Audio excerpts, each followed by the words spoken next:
But listen, as home prices rise and the economy improves, many consumers think it's a good time to start shopping for a home. What if, though, you don't have a large cash down payment? Well, for this, we turn to Sean Grzebin, who's head of mortgage originations at Chase, for some timely advice. Good morning, Sean. How are you?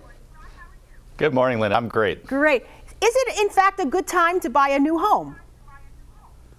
It's a great time to buy a new home. When we look at a lot of great new economic indicators, consumer confidence is up for the biggest level in a long time. You see wage growth and you see job growth, which are all great indicators. And the other real good thing that you see is the builder confidence. And that's important because that allows builders to feel better about adding inventory so there's more homes to buy. All right, so now let's talk about this. Many homeowners in the past few years refinanced, okay?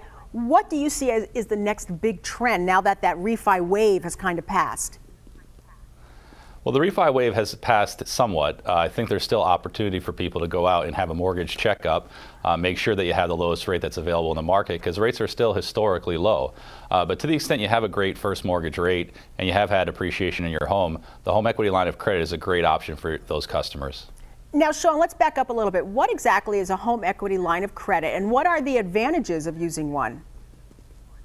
A home equity line of credit, it behaves a lot like a credit card in that we do an evaluation of the value of your home and we also underwrite the qualification of the customer and we give them a line amount where they can draw on that line whenever they need to for purpose-driven type activities. So if you want to put a new kitchen in, you want to put a new bathroom in, it's a great way to take advantage of the fact that prices have gone up and gives you a really nice option in terms of a payment and keeping that first mortgage payment intact.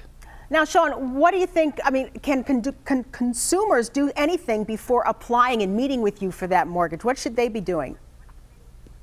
Well, the best advice we give customers is to first check their credit score. A lot of good online resources to do that because that gives you a good baseline in terms of things that you can do to make sure you're in a position to buy a home. One good tip is to make sure that your credit card limits are not at the maximum amount. Try and keep those limits as low as possible, as well as the fact that there's a documentation requirement in getting a mortgage.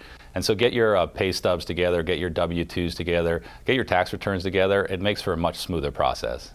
Now we're seeing that there is a trend where people can start to look around for a mortgage on their own, but you advise that they work with a mortgage bank rather than doing this work on their own. Why?